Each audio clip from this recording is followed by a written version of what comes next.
자, 오늘 말씀 나누죠. 사사기 19번째 시간입니다. 기드온 성령의 옷을 벗고 에봇을 입다. 그리고 망하다. 사사기 6장 34절과 8장 27절 함께 봉독합니다.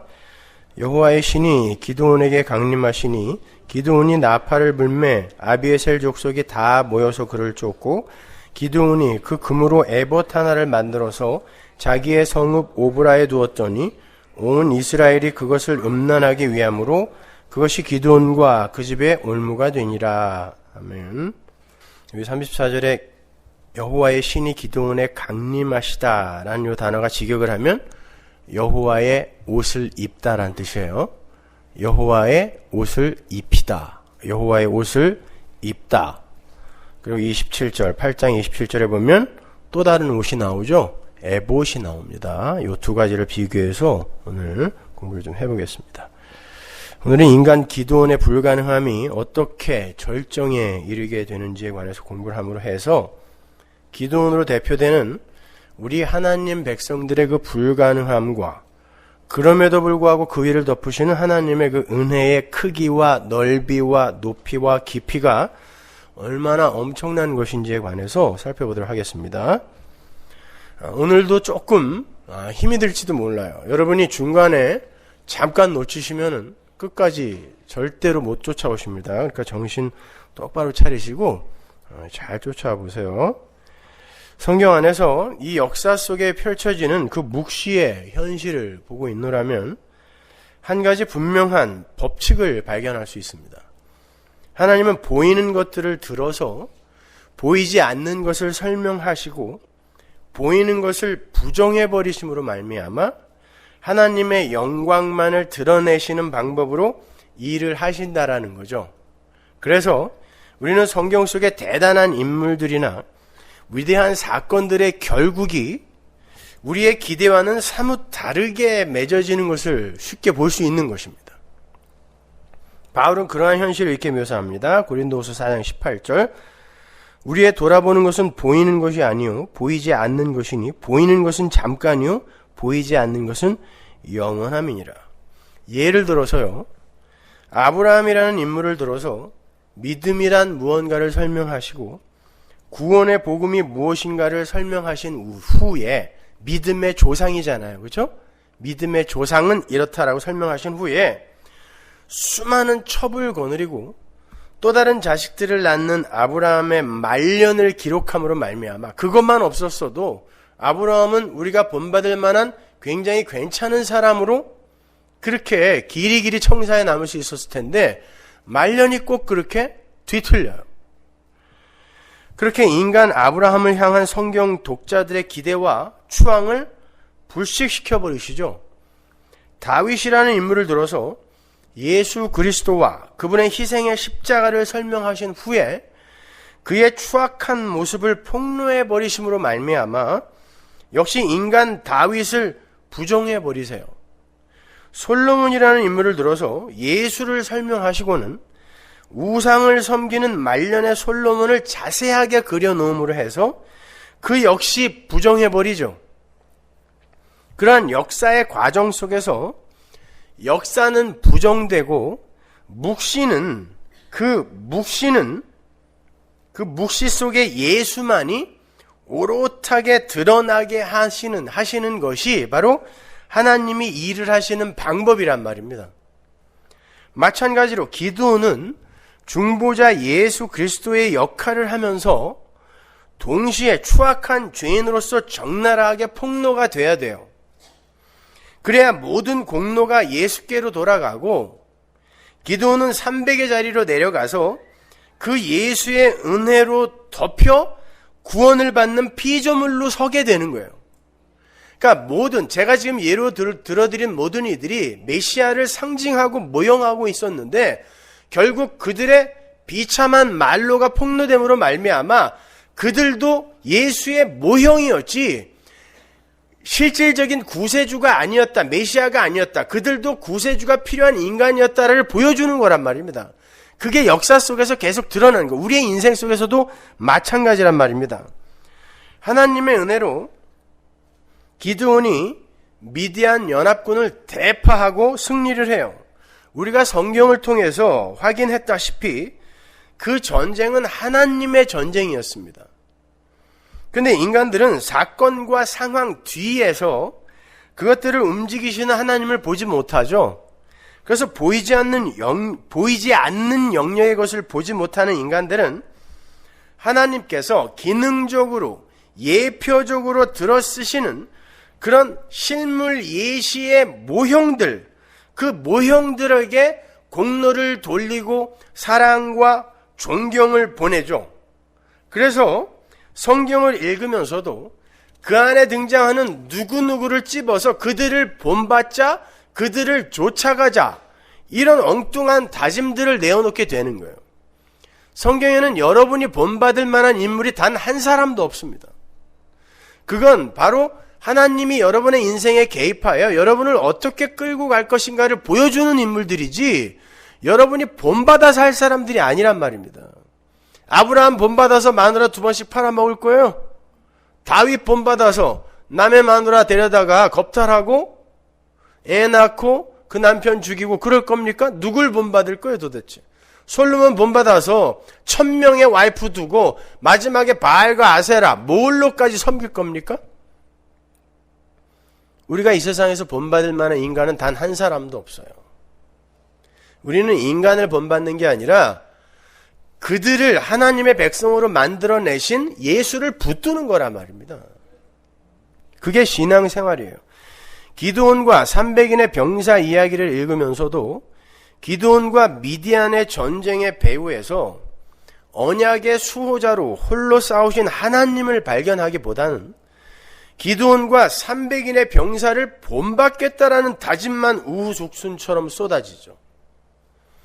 심지어 성경이 기드온의 이야기 안에 등장하는 사람들을 통해서 그러한 이들의 행사가 얼마나 어리석은 것인지를 잘 보여주고 있음에도 사람들은 끝까지 본받을 인간을 찾아 나서요.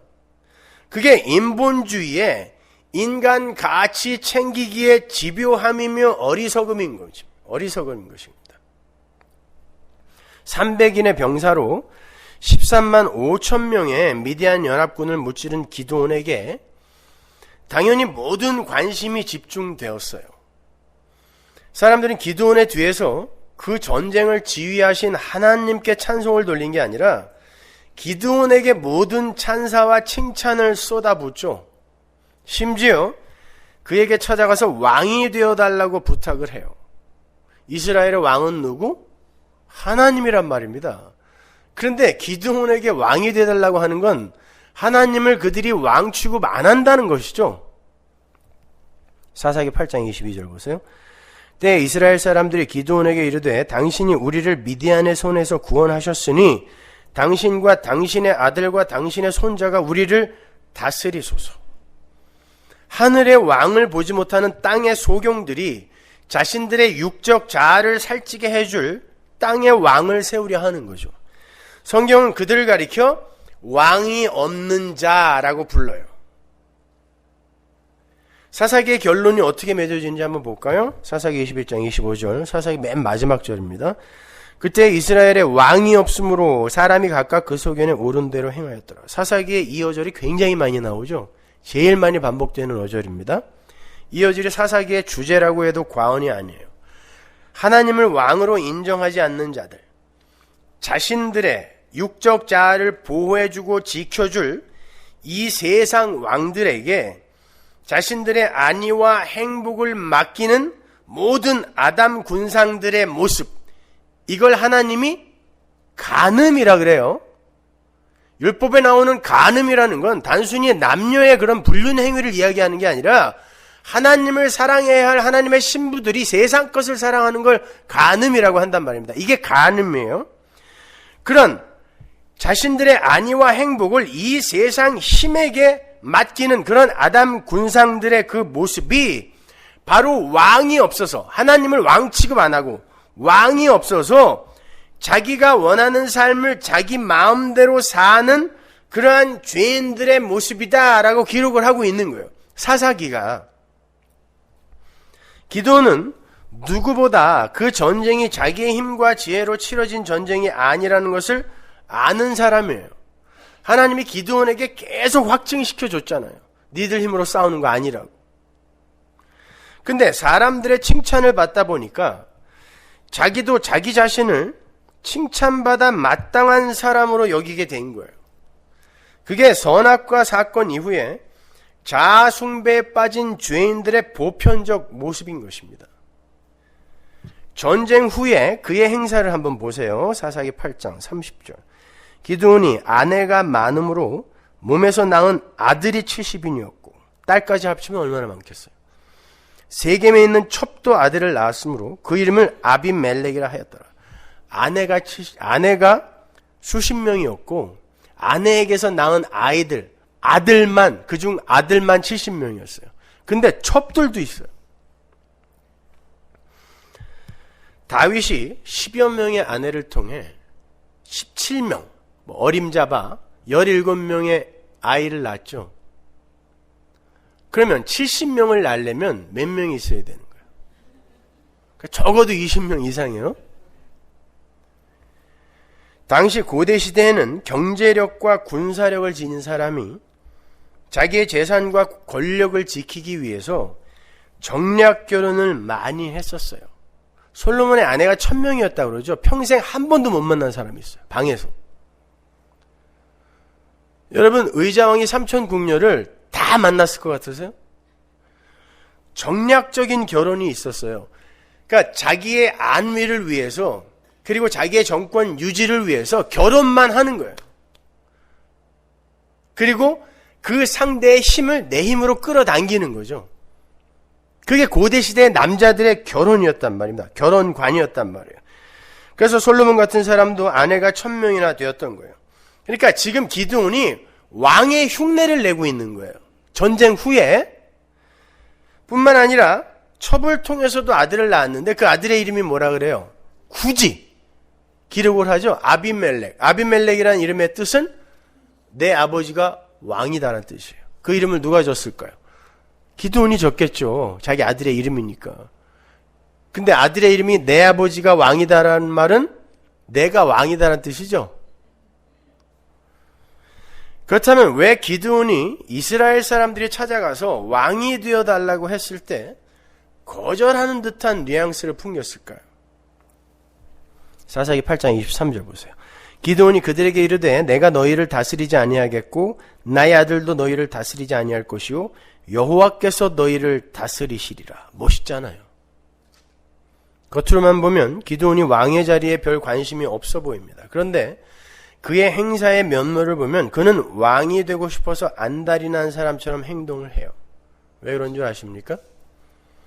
당시 이스라엘의 율법에는 백성이 왕을 선출할 수 없었어요. 백성이 찾아가서 우리의 왕이 되게 되어주세요라고 한다고 해서 그 사람이 이스라엘의 왕이 될 수 없었어요. 율법에 의하면.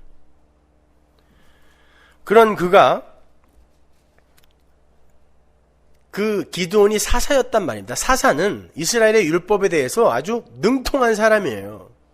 그런 그가 정당한 절차도 거치지 않고 적법하지 않게 율법에 맞지 않게 이스라엘의 왕이 되었다가는 나중에 큰 망신을 낭패를 당할 수도 있다는 것을 모를 리가 없죠. 그는 겉으로는 나는 왕이 되지 않겠다라고 자기의 그 왕의 자리를 거절하는 듯이 보이면서 자기가 적법한 절차를 거쳐서 왕이 되고자 하는 음모를 꾸밉니다. 그게 다름 아닌 에봇 사건이에요. 그가 에봇을 어떻게 만드는지 한번 보세요. 사사기 8장 24절. 기드온이 또 그들에게 이르되 내가 너희에게 한 일을 청구하노니 너희는 각기 탈취한 귀고리를 내게 주지니라 하니 그 대적은 이스마엘 사람이므로 금 귀고리가 있었습니다. 우리가 대답하되 우리가 즐거이 드리리다 하고 겉옷을 펴고 각기 탈취한 귀고리를 그 가운데 던지니 기드온의 청한 바 금 귀고리 중수가 금 1700세겔이요 그 외에 또 새, 달 형상의 장식과 폐물과 미디안 왕들이 입었던 자색 의복과 그 약대 목에 둘렀던 사슬이 있었더라. 어디가 생각나세요? 금 귀고리가 던져지고 그것으로 지금 우상이 만들어집니다. 출애굽 광야에서 금송아지 만들었을 때 그 사건이 그대로 재현이 되고 있는 거죠. 기드온이 이스라엘의 전리품 중 금 귀고리를 모아요. 고대 시대 때는 금 귀고리가 수호신이었어요. 우상이었습니다. 지금 우상들이 모여져서, 금이 모여져서 우상이 탄생하고 있는 거죠. 이스라엘의 전리품 중 금은 하나님과 제사장에게만 돌아갔던 거예요. 아무리 사사라고 해도 자기가 금을 가져오라 말아라 할 수 없는 거거든요. 근데 기드온이 금 다 가져오라 그래요. 그리고는 그 금으로 에봇을 만들어서, 제사장의 옷 조끼예요. 에봇을 만들어서 성막이 아닌, 제사장이 입는 옷이니까 당연히 성막에 가야 되잖아요. 근데 성막이 아닌 자기가 거하는 성에다가 둡니다. 그 에봇을. 여러분이 아시다시피 에봇은 제사장의 옷이에요. 그 중에서도 12지파의 이름이 새겨진 그 보석을 붙인 흉패, 이게 대제사장의 이 옷의 맨 마지막, 맨 겉에 위치한 거예요. 근데 그 흉패 바로 밑에 입는 조끼가 에봇이란 말이에요. 하나님의 백성을 모형하고 있던 그 기능적 이스라엘에게 주어진 모든 게 그렇지만, 절기도 그렇고 성전도 그렇고 제사도 그렇고 율법도 그렇고 모든 게 그렇지만, 특히 그 에봇은 예수 그리스도의 십자가 공로로 말미암아 열리게 되는 지성소의 그 휘장을 모형하고 있던 거예요. 하늘의 것을 모형하고 있었던 거란 말이에요. 출애굽기 28장을 보면요, 제사장의 옷이 정확하게 성막의 반대 방향으로 지어져요. 재료는 똑같아요. 그런데 성막이 지어지는 그 반대 방향으로 제사장의 옷이 지어진단 말입니다. 근데 똑같은 거예요. 제사장의 옷은 성막을 축소해 놓은 거예요. 그런데 방향만 반대입니다. 근데 또 다른 점이 하나 있어요. 성막에는 성소에서 지성소로 들어가는 휘장에 그룹이 그려져 있었죠. 제가 여러 번 설명해 드렸습니다. 근데 지성소를 상징하는 제사장의 그 흉패, 이게 정사각형이거든요. 그리고 거기에 이스라엘의 12지파의 이름이 새겨져 있어요. 그리고 보석이 박혀 있단 말입니다. 나중에 이걸 우리가 요한계시록 가서 살펴보겠지만 그게 지성소를 상징하는 거란 말이에요. 근데 지성소 바로 입구에 있는 휘장을 상징하는 에봇에 그룹의 그림이 빠져 있어요. 그게 다른 점이에요. 정확하게 성막과 제사장의 옷이 똑같이 지어지는데 방향만 반대로, 그런데 그룹만 빠져 있어요. 이게 아주 중요한 메시지가 들어있는 거예요. 성소와 지성소를 가르는 휘장에 그룹들이 새겨져 있었던 건 전에도 설명해 드린 것처럼 에덴 동산의 그 생명나무가 인간의 죄로 말미암아 저주의 나무가 되었기 때문에 그 생명나무를 그룹들과 화염검이 지키고 있는 것을 상징적으로 보여주는 거죠. 그래서 죄인이 하나님의 허가 없이, 은혜 없이 죄인이 그 생명나무에 손을 대려고 하면 다 죽어요. 그러니까 그건 무슨 나무예요? 저주의 나무예요. 생명나무가 의인들에게는 생명의 나무지만 죄인들에게는 저주의 나무, 죽음의 나무인 거예요. 마찬가지예요. 예수가, 십자가가 성도들에게는 은혜의 나무이지만 세상 사람들에게는 그게 심판의 나무입니다. 똑같은 거예요. 그래서 1년에 한 번 대제사장이 들어가는 것 말고는 그 어느 누구도 그 지성소에 발을 들여놓을 수가 없어요. 저주의 나무 상징하는 거니까. 그룹들이 지키고 있는 거니까. 만일 그런 일이 발생할 때는 그게 누구라 할지라도 즉시 사망입니다. 그런데 예수님께서 그 저주의 나무로 돌격해 들어가시는 거예요. 그 저주의 나무가 뭐예요? 십자가입니다. 그러므로 말미암아 예수님이 그 저주의 나무에 돌격해 들어가서 그 저주를 받아 죽어버리는 거예요. 그러므로 말미암아 그 생명나무를 막고 있던 그룹들이 사라지고 찢어지고 이 생명나무가 저주의 나무에서 다시 생명나무로 환원되는 거예요. 십자가가 저주의 나무임에도 불구하고 그 십자가로 말미암아 교회가 생명을 얻게 되는 그 현실을 이야기하는 것입니다. 갈라디아서 3장 13절 보세요. 그리스도께서 우리를 위하여 저주를 받은 바 되사 율법의 저주에서 우리를 속량하였으니 기록된 바 나무에 달린 자마다 저주 아래 있는 자라 하였습니다. 어때요? 창세기의 이야기가 여기에서 그렇게 풀리고 있죠. 그죠? 바로 이러한 예수 그리스도의 십자가 사역의 결과로 그 생명나무로 향하는 길이 십자가를 믿는 하나님의 백성들에게만 열리게 된 거예요.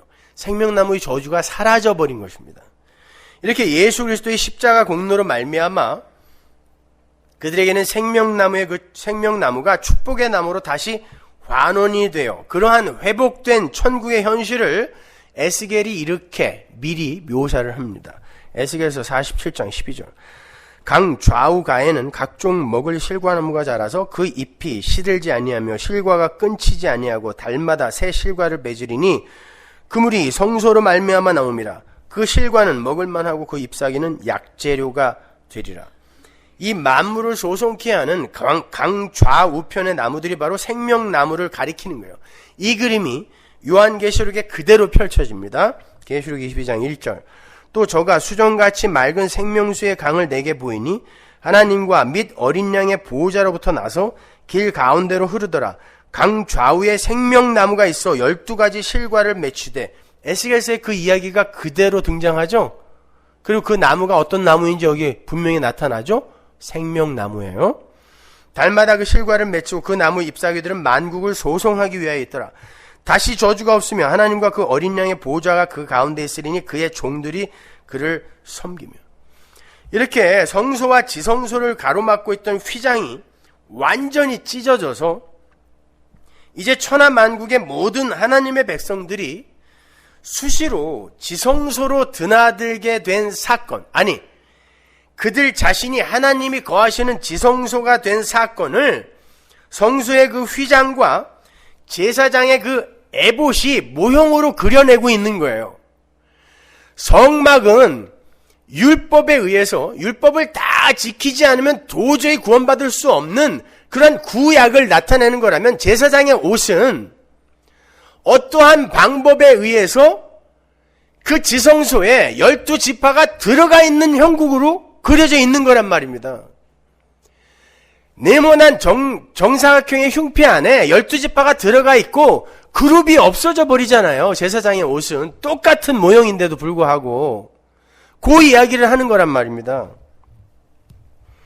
이렇게 성소와 지성소를 가로막고 있던 그런 휘장이 완전히 찢어져서 이제 천하만국의 모든 하나님의 백성들이 하나님의 나라에 값없이 들어가게 됐어요.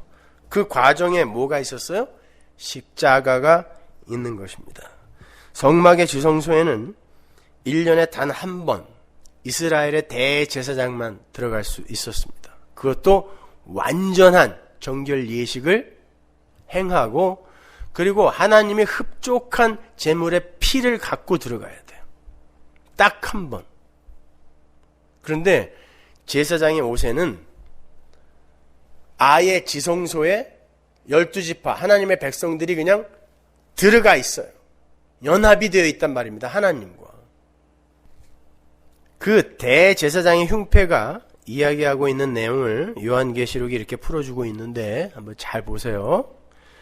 계시록 21장 16절. 그 성은 네모가 반듯하여 장광이 같은지라.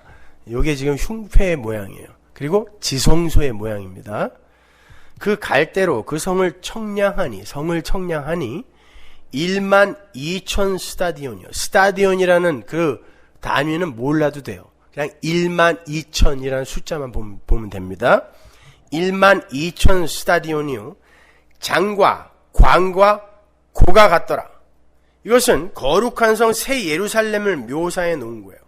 여러분이 아시다시피 거룩한 성 새 예루살렘은 하나님의 신부라 그러죠. 어린 양의 신부. 자, 이제 내 신부를 보여줄게. 그리고 거룩한 성 새 예루살렘이 내려오잖아요. 그러니까 거룩한 성 새 예루살렘은 누구? 하나님의 백성이에요. 천국이 아니라 하나님의 백성. 천상의 교회, 묵시 속에 완료되어 있는 교회를 가리키는 거란 말입니다. 그들이 보석처럼 빛나는 곳, 그곳이 천국이란 말이에요. 계시록 21장 9절 보세요. 7 대접을 가지고 마지막 7 재앙을 담은 7 천사 중 하나가 나와서 내게 말하여 가로되 이리 오라. 내가 신부 곧 어린 양의 아내를 내게 보이리라 하고 성령으로 나를 데리고 크고 높은 산으로 올라가 하나님께로부터 하늘에서 내려오는 거룩한 성 새 예루살렘을 보이니 하나님의 영광이 있음에 그 성의 빛이 지극히 귀한 보석 같고 벽옥과 수정같이 막더라. 그죠? 거룩한 성 새 예루살렘이 보석이에요. 근데 거룩한 성 새 예루살렘은 우리가 사는 어떤 장소가 아니라 나란 말입니다. 그러니까 보석은 나예요. 천국이 보석으로 만들어졌을 거라고 착각하지 마세요. 그건 이 세상 사람들이 가치라고 규정해 놓은 것이지 절대로 천국이 그따위 것들로 만들어 있지 않습니다. 그게 뭐예요? 지금도 별로 안 좋은데 천국에 가서까지 그게 가치 있는 걸로 여겨진단 말이에요?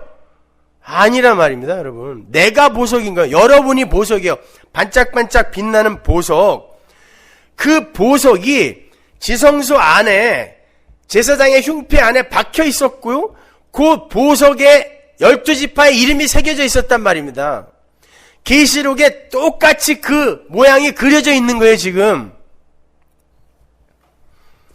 그런데 그 지성소를 가리키는 그 성이 길이와 넓이와 높이가 같아요. 12,000이에요. 직육면체죠. 장, 광, 고, 정육면체. 아주 그냥 좋은 거 발견했어요. 정육면체.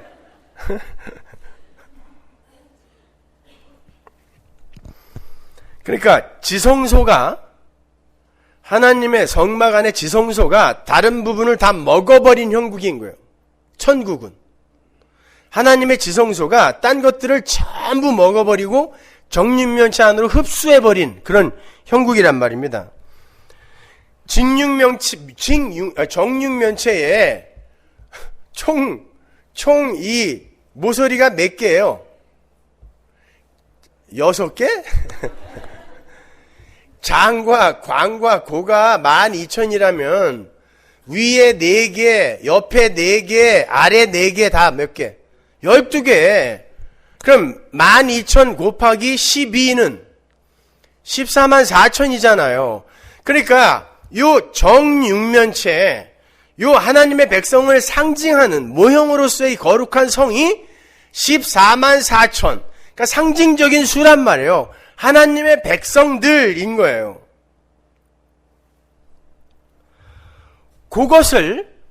그것을 요한계시록 7장에서 미리 한번 보여주죠. 한번 보세요. 계시록 7장 4절. 내가 입맞은 자의 수를 들으니 이스라엘 자손의 각 지파 중에서 입맞은 자들이 144,000이니 유다 지파 중에 입맞은 자가 12,000이요 루벤 지파 중에 12,000이요 갓 지파 중에 12,000이요 아셀 지파 중에 12,000이요 납달리 지파 중에 12,000이요 므낫세 지파 중에 12,000이요 시므온 지파 중에 12,000이요 레위 지파 중에 12,000이요 이사갈 지파 중에 12,000이요 스불론 지파 중에 12,000이요 요셉 지파 중에 12,000이요 베냐민 지파 중에 입맞은 자가 12,000이라. 여기 보면 이스라엘의 12지파가 등장을 하고 그 12지파 각각에서 하나님의 입맞은 자가 나오는데 12,000이죠. 12,000 곱하기 12 해서 144,000이라는 숫자가 나온 거예요. 그걸 계시록 21장과 연결시켜 보시란 말입니다. 그러니까 이건 세대주의자들이 이야기하는 것처럼 민족적 이스라엘 중에서 구원받는 어떤 무리들의 숫자를 이야기하는 게 아니란 말입니다. 하나님의 백성들의 총수, 완벽한 하나님의 백성들의 총수를 가리키는 거란 말이에요. 12,000 곱하기 12, 12지파가 하나님의 백성이니까 12사도 12지파가 12,000은 12지파, 12사도로 예표되었던 하나님의 백성들의 총수를 가리키는 거예요. 12가 그거니까 1000은 뭐예요? 완전수인 10이 하나님의 수 역시 완전수인 3으로 곱해지는 거예요. 10 곱하기 10 곱하기 10 곱하기 12. 그러니까 하나님의 백성들의 완전한 수, 거기에 12지파, 그러니까 완전한 한 명도 빠지지 않은 천상의 묵시 속에 완료되어 있는 하나님의 교회의 숫자가 14만 4천인 거란 말이에요. 그게 지성소 정육면체의 청량 숫자였잖아요. 근데 재밌는 건 이 12지파 중에 단지파가 빠졌단 말입니다. 그리고 단지파 대신에 므낫세 지파가 들어가 있어요. 이게 어찌된 일이냔 말이에요. 므낫세 지파는 12지파에 속하는 자들이 아닙니다. 단지파가 원래 들어가야 돼요. 그런데 여기는 빠져 있어요. 이 하나님의 백성들의 이 숫자에 단지파가 빠질 것이다라는 건 창세기에 이미 예언이 되어 있습니다. 창세기 49장으로 가보세요. 16절.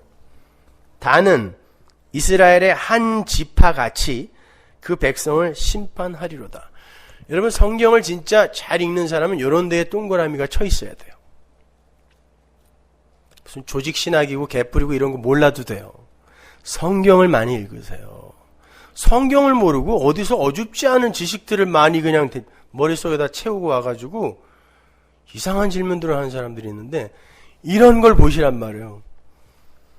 단은 이스라엘의 한 지파잖아요. 그런데 여기 뭐라고 써있냐면 단은 이스라엘의 한 지파처럼이라고 써있잖아요. 그러면 단은 이스라엘의 한 지파, 원래 이스라엘의 한 지파로 집어넣은 거예요? 아니면 이스라엘의 한 지파처럼 위장시켜서 어떤 역할을 준 거예요? 그 밑에 절 보세요. 단은 길의 뱀이요 첩경의 독사로다. 말굽을 물어서 그 탄자로 뒤로 떨어지게 하리로다. 단지파는 이스라엘 12지파의 한 지파처럼 들어가서 어떤 역할을 한 존재들이란 말이에요. 심판, 이스라엘의 심판을 보여준 그런 지파란 말입니다. 그 단을 뱀이요 독사다라고 이야기를 하죠. 이스라엘을 무는 뱀이요 독사. 이건 창세기 3장 15절의 그 이야기를 지금 또 한 번 여기에서 반복하여 보여주는 거예요.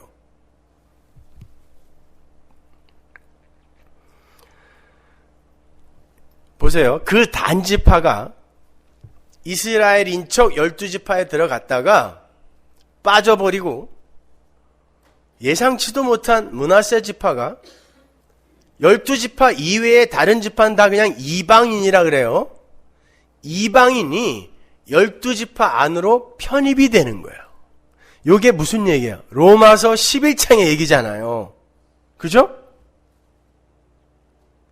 참감람 나무에서 참감람 나무가 잘려나가고 돌감람 나무, 예상치도 못했던 어떤 놈들이 와서 거기에 붙어서 하나님의 백성으로 편입이 되는 그 그림의 이야기를 창세기부터 해주고 있단 말입니다. 하나님은 구속사를 그런 모양으로 진행해 나갈 거라는 그런 이야기인 거예요. 자기들은 그때 보세요. 그때 자격 없는 므낫세 지파의 입장에서 하나님에게 어떤 마음이 들겠습니까? 야, 우리가 뭔가 괜찮은 존재가 됐더니 하나님이 우리를 선택하셨구나 그러겠어요? 진짜 감사하다. 우리가 뭔데? 우린 당연히 지옥 갈 줄 알았는데 어떻게 여기에 집어넣어 주셨지? 이럴 거 아닙니까? 므낫세 지파가. 나중에 말씀드리겠지만 그렇게 이스라엘의 12지파 외에 밖에 있다가 외인으로 있다가 이게 에베소서에 나오는 단어잖아요. 외인으로 있다가 하나님의 백성으로 끌어당겨진 그들이 바로 교회인 거예요. 지금 이게 교회의 이야기를 하고 있는 거예요. 쉬운 말로 그들은 하나님의 백성들이 아닌 외인들이었어요. 그런데 하나님의 은혜로 아무 공로 없는 므낫세들이 하나님의 백성으로 편입이 된 거예요. 그 이야기를 하고 있는 로마서 11장으로 가서 몇 절만 한번 보고 가자고요. 11장 25절. 형제들아 너희가 스스로 지혜 있다 함을 면키 위하여 이 비밀을 너희가 모르기를 내가 원치 아니하노니 이 비밀은 이방인의 충만한 수가 들어오기까지 이스라엘의 덜어는 완악하게 된 것이라. 이스라엘의 덜어는 요게 단이란 말이에요. 그리하여 온 이스라엘이 구원을 얻으리라. 온 이스라엘이라는 건 민족적 이스라엘 전체를 가리키는 게 아닙니다. 기록된 바 구원자가 시온에서 오사 야곱에게서 경건치 않은 것을 돌이키겠고 내가 저희 죄를 없이 할 때 저희에게 이루어질 내 언약이 이것이라 함과 같으니라.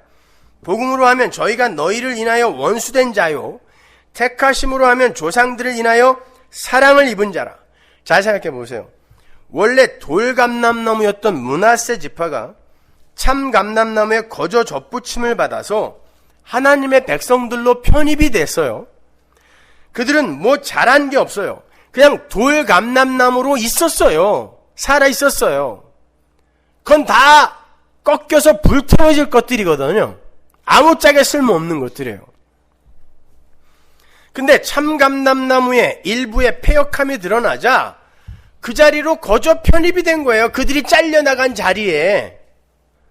그들이 바로 이방인이란 말입니다. 이방인이라고 해서 어디 딴 데 사는 사람이라고 생각하지 마세요.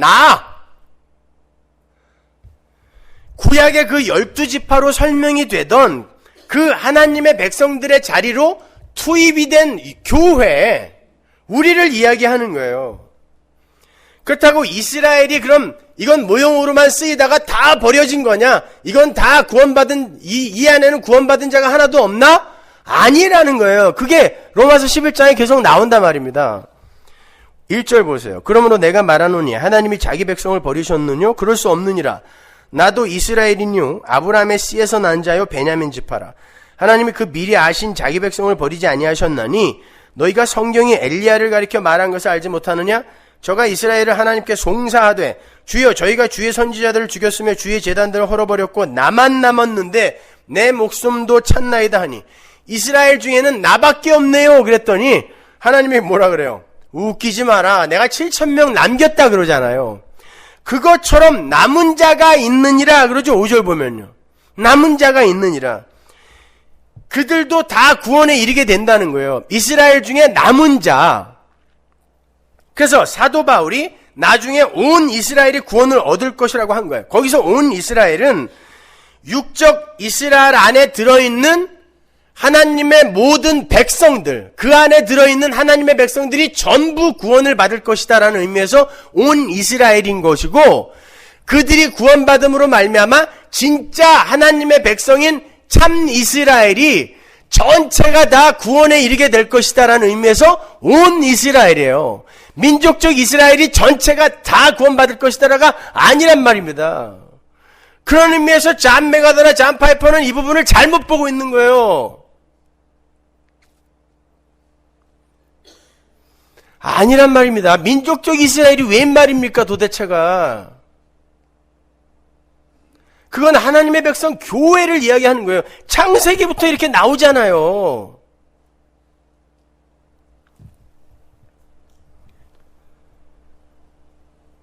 자, 그러니까 므낫세처럼 거저 구원 얻은 이방인들도 또 완전히 버려진 줄 알았다가 구원에 이르게 되는 육적 이스라엘 중에 남은 자들도 모두 하나님의 은혜 안에서 그 은혜를 찬송하면서 하나님 나라로 입성하게 하시기 위해서 하나님은 당신의 구속 사역을 이런 모양으로 이끌고 가시는 거예요.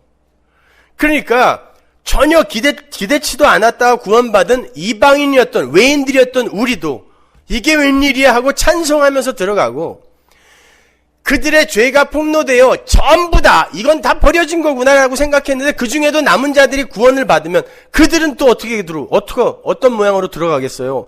찬송하면서 들어갈 거 아닙니까? 그들도. 그러니까 하나님의 은혜를 찬송하며 하나님 나라로 들어가게 만들기 위해서 하나님의 백성들을 이런 모양으로 지금 구원을 하고 계시는 거란 말입니다. 그냥 하나님은 어떤 계획이 있었는데 인간들이 그 계획을 자꾸 틀으니까 계속 우발적인 어떤 사건이 생기니까 하나님이 이렇게 저렇게 계획을 바꿔가는 게 아니라니까요. 그러면 그게 무슨 하나님입니까? 이스라엘을 원래 다 구원하려고 그랬는데 그들이 말을 안 듣고 예수를 죽였기 때문에 에이 화난다 그래갖고 원래 구원 계획에도 없던 이방인들을 막 구원한 거, 이게 세대주의 성경 해석 아닙니까? 그거 아니란 말이에요. 하나님이 그렇게 계획도 없는 분이요, 계집을 하나 짓더라도 청사진을 그리는 게 우리인데 심지어 하나님이 아무런 계획도 없이 그렇게 막 그냥 우발적으로 일을 저지르겠냐고요.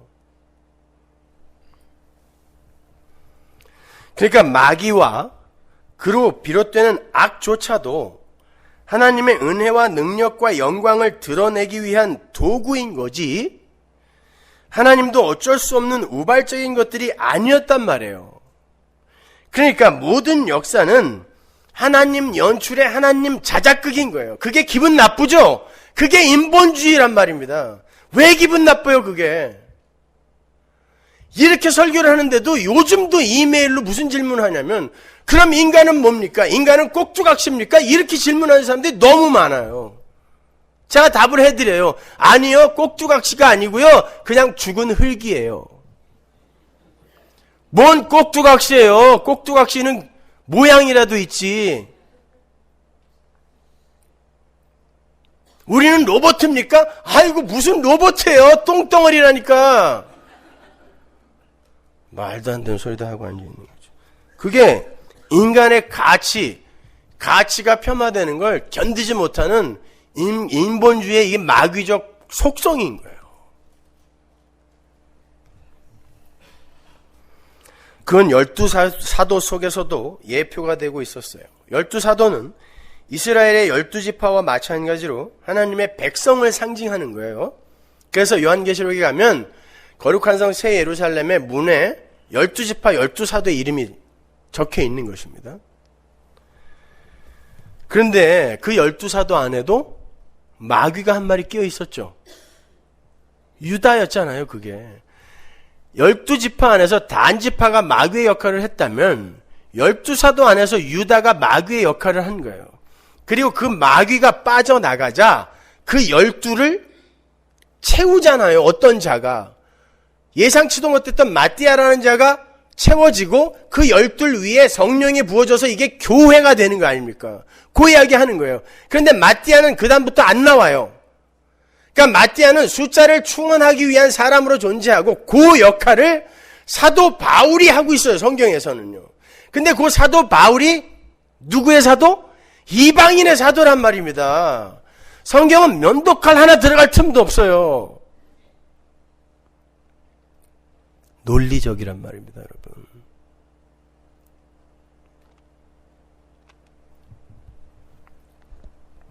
그것이 바로 신약의 교회인 거예요.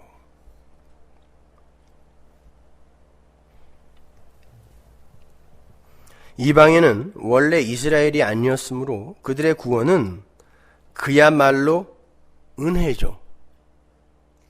그게 교회잖아요. 그렇죠? 아울러 육적 이스라엘 속에 남아있는 남은 자들 역시 교회예요. 교회. 그러니까 남아있는 육적 이스라엘의 그 남은 자나 아무런 공로나 자격이 없이 이스라엘의 빈자리로 들어온 이방인들이나 모두 다 교회의 죄악상과 무력함과 불가능함을 담고 있는 역사적 실물 예시의 모형들이었던 거예요. 교회는 오직 은혜로만 구원에 이르는 것이며 그들의 죄악이 사라지거나 개선이 되어서 구원이 되는 게 아니라 하나님의 일방적인 덮으심의 은혜로 남은 자가 되는 것임을 그 두 부류가 보여주고 있는 거예요. 그들 중에 누가 구원받고 누가 구원을 못 받았는가는 우리가 판단할 문제가 아니라 우리는 거기서 메시지만 받으면 되는 거예요. 그 두 모습이 내 안에 다 들어있다니까요. 로마서 11장 11절 보세요. 그러므로 내가 말하노니 저희가 넘어지기까지 실족하였느냐 그럴 수 없느니라. 저희의 넘어짐으로 구원이 이방인에게 이르러 이스라엘로 시기나게 함이니라. 저희의 넘어짐이 세상의 부요함이 되며 저희의 실패가 이방인의 부요함이 되거든 하물며 저희의 충만함이리요. 내가 이방인인 너희에게 말하노라. 내가 이방인의 사도인 만큼 내 직분을 영광스럽게 여기노니. 성경은 전체가 이 이야기예요.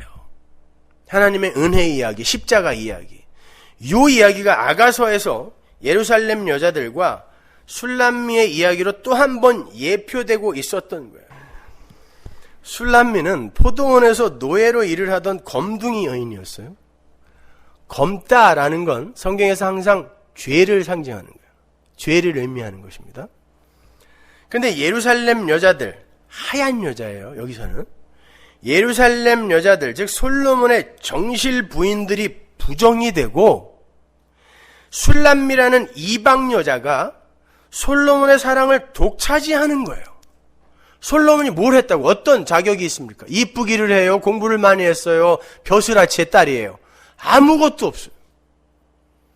근데 그냥 신랑이 그 시커먼 검은 여자를 택해버리는 거예요. 그냥 사랑해버리는 거예요. 신랑이 사랑하니까 아무도 찍소리도 못하는 거예요. 왕인 신랑이 사랑해버리니까 누가 그 사람 보고 너 왜 여기 와 있니? 이런 말을 못하는 거예요. 그게 우리의 모습이라니까요.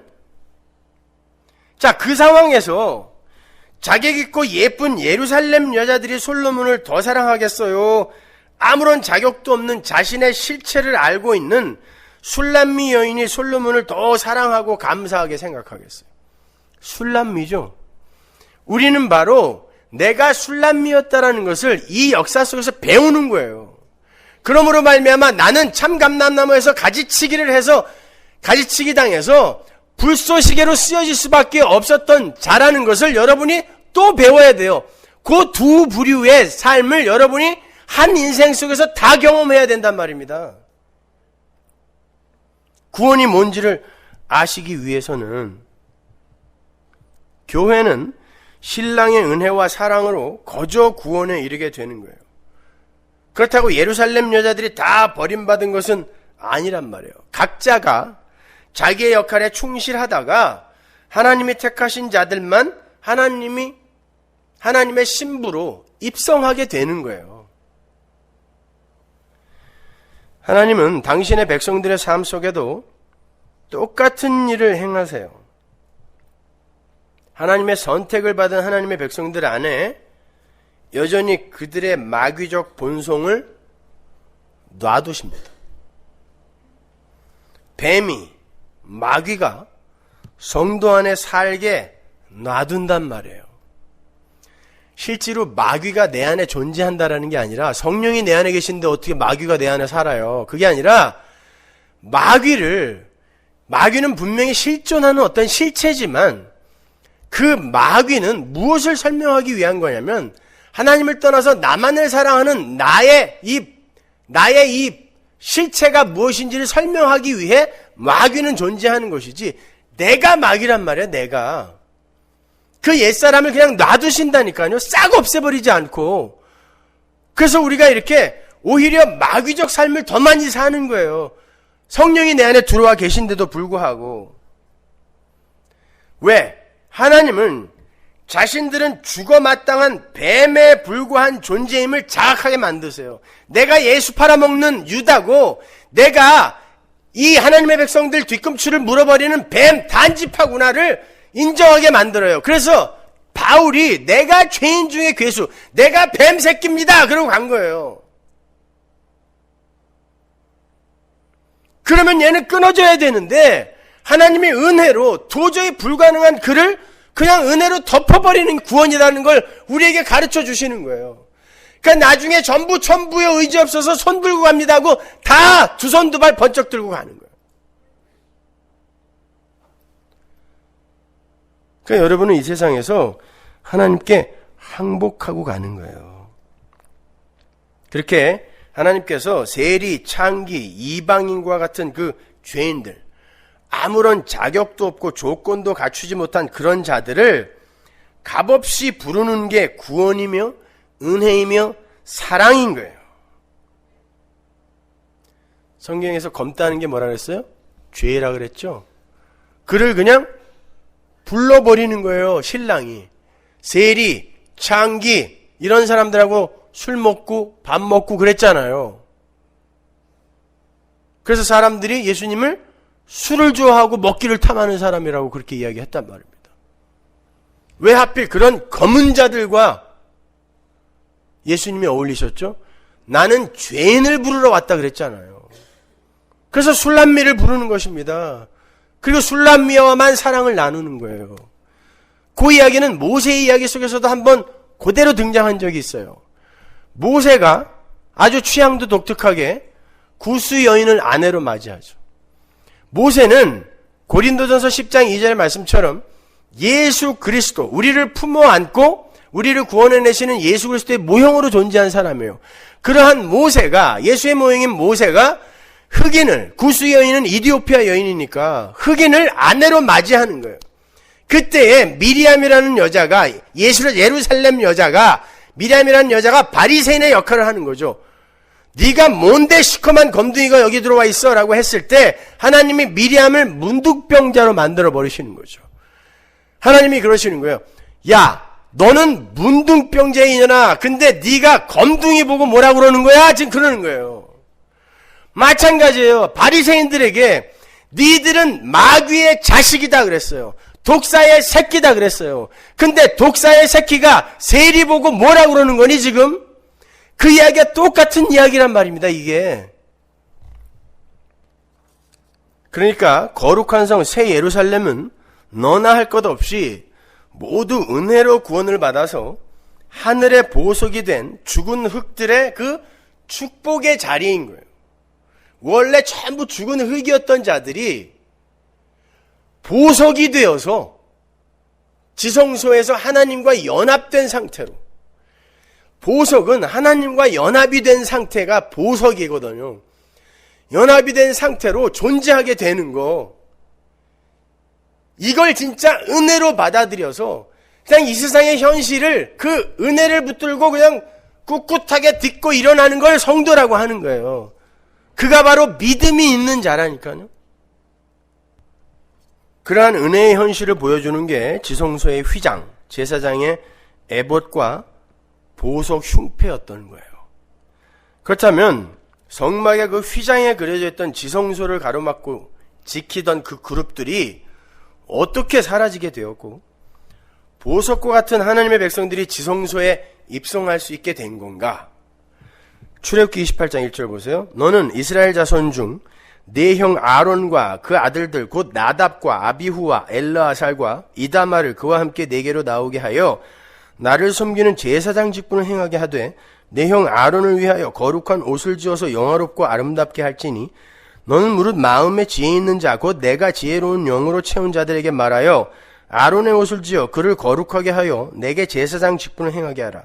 그들의 지을 옷은 이러하니 곧 흉패와 에봇과 겉옷과 반포 속옷과 관과 띠라.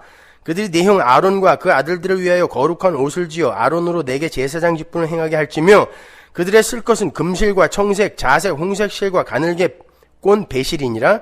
그들이 금실과 청색, 자색, 홍색 실과 가늘게 꼰 배실로 공교히 짜서 에봇을 짓되 그것에 견대 둘을 달아 그 두 끝을 연하게 하고 에봇 위에 매는 띠는 에봇 짜는 법으로 금실과 청색, 자색, 홍색 실과 가늘게 꼰 배실로 에봇에 공교히 붙여 짤지며 호마노 2개를 취하여 그 위에 이스라엘 아들들의 이름을 새기되 그들의 연치대로 6 이름을 한 보석에 나머지 6 이름은 다른 보석에 보석을 새기는 자가 인의 새김같이 너는 이스라엘 아들들의 이름을 그 2 보석에 새겨 금태에 물리고 그 두 보석을 에봇 두 견대에 붙여 이스라엘 아들들의 기념 보석을 삼되 아론이 여호와 앞에서 그들의 이름을 그 두 어깨에 메어서 기념이 되게 할지며. 제사장의 옷은 보시다시피 영화롭고 아름답고 화려한 옷이다 그러죠. 영화롭고 아름답고 화려한 옷이에요. 근데 그 옷은 정확하게 성막과 같은 재료로 같은 순서로 만들어야 한다 그랬어요. 방향만 바꿔야 돼요. 심지어 성막을 지을 때도 지혜로운 마음을 가진 자들에게 그 일을 시켜라 라고 하는데, 여기서도 지혜로운 마음을 가진 자들, 내가 내 신을, 내 영을 부어준 자들을 시켜서 그걸 짓게 하라 라고 똑같이 명령을 하세요. 그러니까 제사장은 성막을 입고 있는 거죠. 그렇죠? 그런데 성막, 그 성전은 누구를 가리키는 거예요? 예수님이 그러잖아요. 옛 성전 헐어라, 사흘 만에 내가 다시 세운다, 내가 성전이다 그러잖아요. 그러니까 성전은 누구? 예수를 입고 있는 거죠. 지금 제사장은 예수가 하실 일, 그 일을 지금 모형으로 입고 있는 거예요. 성막이 그걸 드러내고 나타낸 것이었으며, 제사장의 옷 또한 그 예수와 예수의 사역을 모형하고 있는 거란 말입니다. 그런데 바울은 고린도전서에서 우리 성도들을 가리켜 또 성전이라 그래요. 너희들이 성령을 담은 성전인 줄 모르니 그러잖아요. 그러니까 제사장의 옷은 죽어야 할 죄인을 구원하시는 구세주이신 예수를 모형하고 있는 거고, 그러한 구세주의 은혜로 말미암아 거저 구원을 받아서 하나님과 연합된 성도의 그 천국 현실을 담고 있는 거예요. 왜냐하면 나도, 구원받은 나도 성전이고 예수님도 성전이니까 그걸 입고 있는 제사장의 옷은 바로 그 예수와 그 예수의 구원받은 나를 입고 있는 거란 말입니다. 이 구속사 전체를 입고 있는 거예요. 성경은 우리를 가리켜 성전이라고 할 뿐만 아니라 왕 같은 제사장이라고도 하죠. 그러면 우리 성도는 무엇을 입은 자들이에요? 우리 성도 또한 예수를 입은 자죠. 사도 바울이 이렇게 기술합니다. 갈라디아서 3장 27절. 누구든지 그리스도와 합하여 세례를 받은 자는 그리스도로 옷 입었느니라. 로마서 13장 14절. 오직 주 예수 그리스도로 옷 입고, 예수로 옷 입는다는 것은 이런 뜻이에요. 뭐예요? 정욕을 위하여 육신의 일을 도모하지 말라. 세상 힘의 옷을 벗으라라는 뜻이에요. 정욕이라는 건 이 세상 힘으로 나를 행복하게 만들려고 하는 거니까 세상의 힘의 옷을 벗고 예수의 옷을 입어야 된다. 아니, 너희들은 그렇게 예수의 옷을 입은 자다라고 선포를 하는 거죠.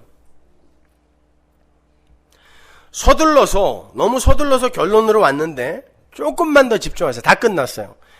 제사장의 역할이 뭐죠?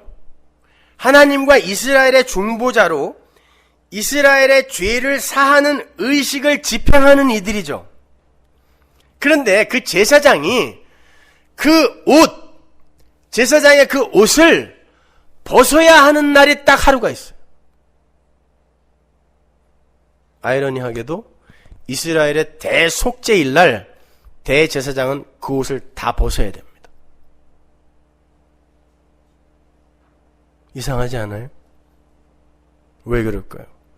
조금 아까 그 옷은 어떤 옷이라 그랬어요? 영화롭고 화려하고 아름다운 옷이라 그랬죠. 이스라엘의 대속죄일 날 이스라엘의 죄를 속하기 위해 어떤 이가 영화롭고 아름답고 화려한 옷을 벗어버리고, 하늘의 옷이에요. 그건 하늘의 옷을 벗어버리고 벌거벗은 자가 되어 저주의 나무로 향하는 것입니다. 그게 대속죄일인 거예요. 그러므로 말미암아 그 생명나무로 향하는 휘장이 찢어지고 지성소 안으로 내가 보석이 되어 들어가는 거예요. 하나님의 생명을 받은 자가 보석이거든요. 보석이 되어 지성소 안으로 들어가서 하나님 나라의 아들들이 되는 거예요. 그 이야기 하는 거예요, 여러분. 그러니까 보세요. 대제사장의 옷, 그 옷과 성막을 더하면 하나님의 창세적 언약 성취의 모형이 되는 거죠.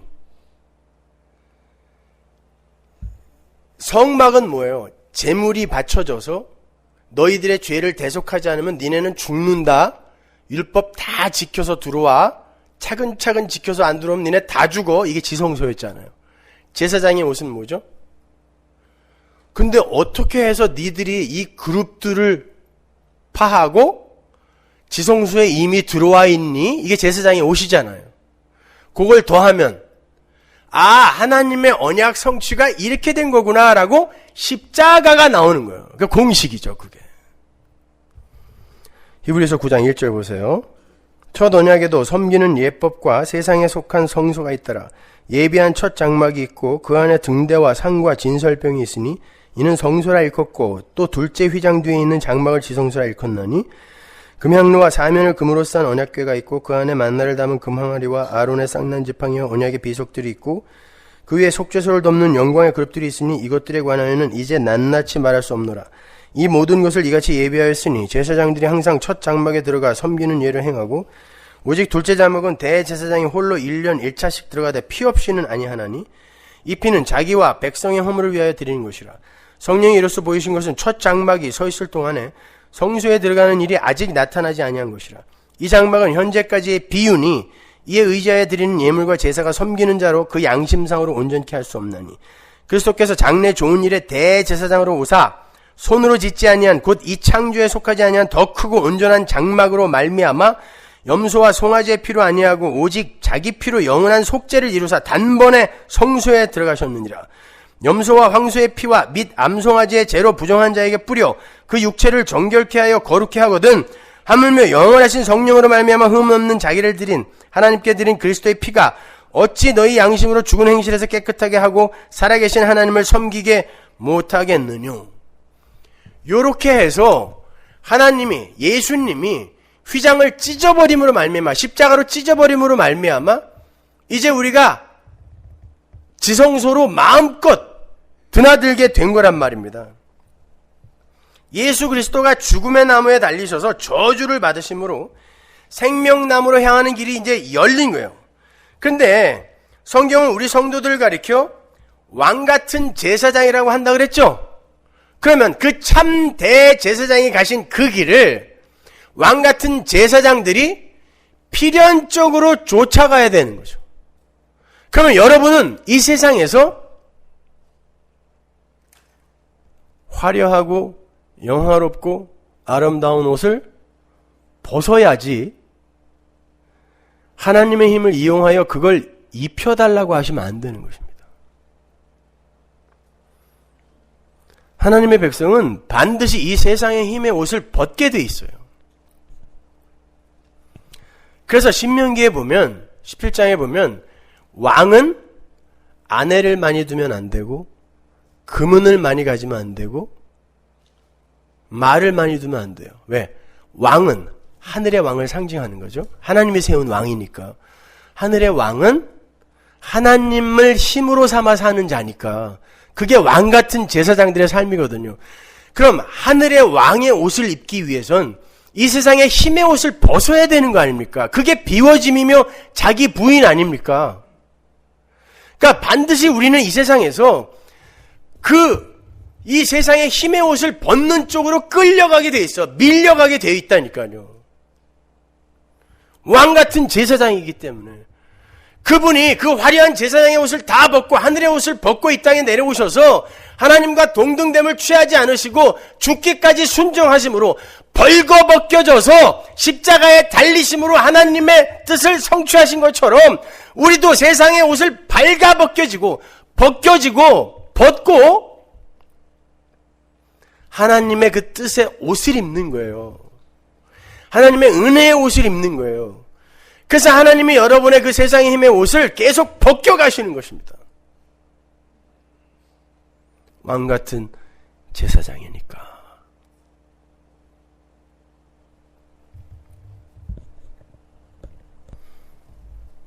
근데 기드온은 이 세상 왕이 벗어야 할 옷을 스스로 입은 거예요. 아내를 많이 뒀고 힘을 쟁취하기 위해 정략 결혼을 했으며 금을 모았단 말입니다. 세상 왕이 되고 싶은 거죠. 그러한 그 기드온의 욕심이 에봇을 만들어 놓으니까 이 에봇이 우상이 돼버리는 거예요. 여러분, 우리가 교회를 다닌다고 해서 다 구원받은 거 아닙니다. 여기에 와서 여러분의 욕심을 채우고 문제를 해결하려고 하는 사람은 기드온이 에봇 만든 거와 똑같은 일을 하는 사람들이에요. 그럼 그 사람 저주받습니다.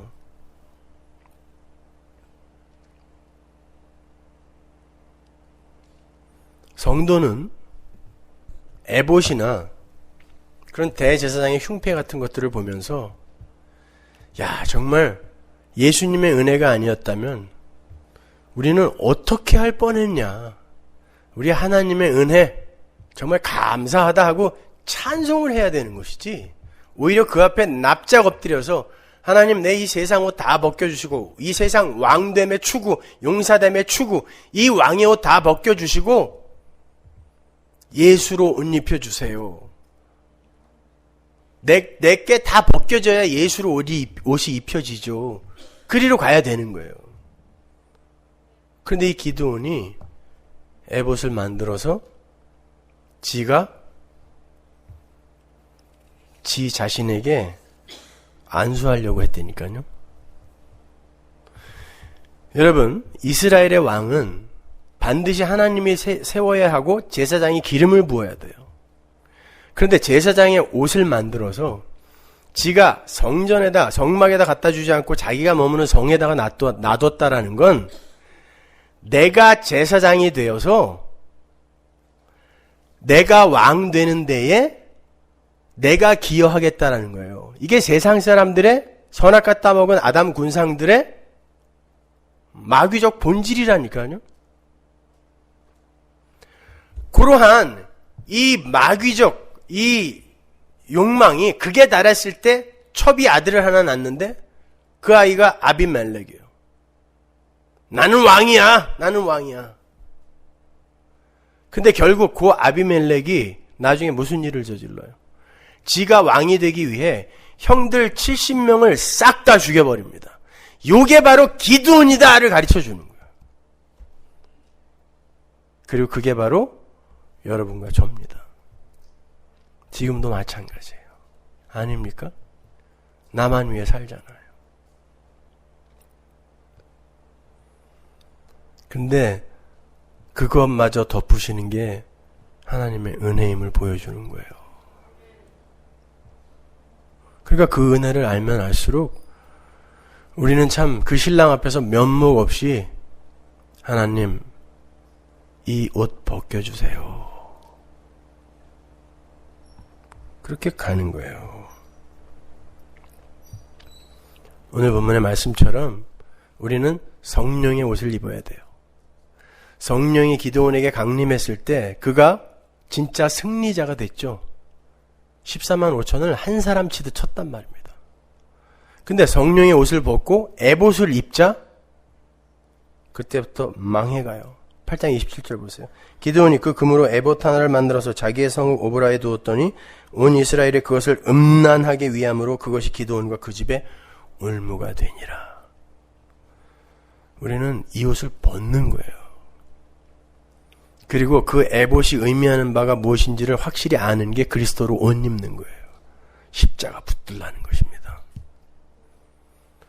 우리는 우리의 행위나 우리의 열심과 노력으로 절대 하나님을 기쁘게 못합니다.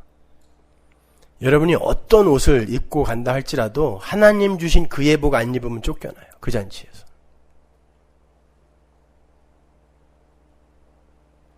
우리 엄마들이 아이들 옷 입혀놓고 야, 이쁘다. 자기 혼자 막 감탄하죠. 아이가 보기에는 마음에 안 들어.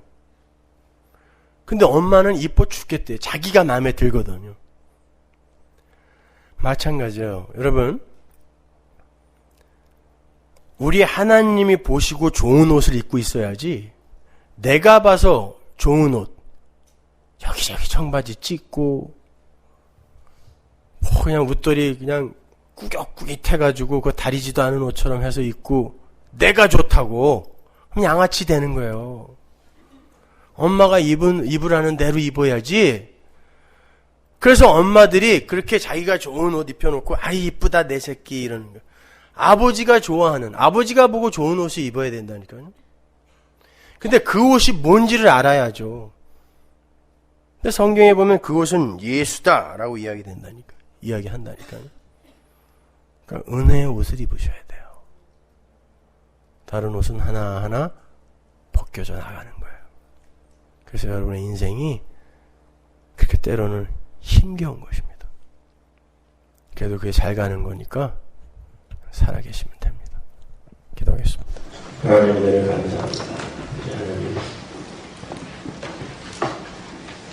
저희들에게 그렇게 놀라운 은혜를 허락하셨는데 성경은 그렇게 예수님의 은혜와 십자가와 피의 보험만 이야기하고 있는데 우리는 도대체 어떤 옷을 입겠다고 이렇게 분주한지 하나님, 우리의 눈과 귀를 더 열어주옵소서. 성령에 의해 쓰여진 성경은 그 성령에 의해 우리에게 똑같은 감동으로 이해되어지게 하여 주옵소서. 어줍지 않은 세상의 교훈이나 도덕과 윤리로 성경을 바라보는 것이 아니라 그리고 그것을 힘써 지켜 내 만족이나 내 가치를 챙기는 그런 것이 아니라 예수 앞에서 오히려 그런 행위의 옷들이 벗겨지고 예수의 은혜의 옷이 아름답게 입혀지는 그런 진짜 구원의 현장이 이곳이 되게 하여 주옵소서. 예수님의 기도합니다.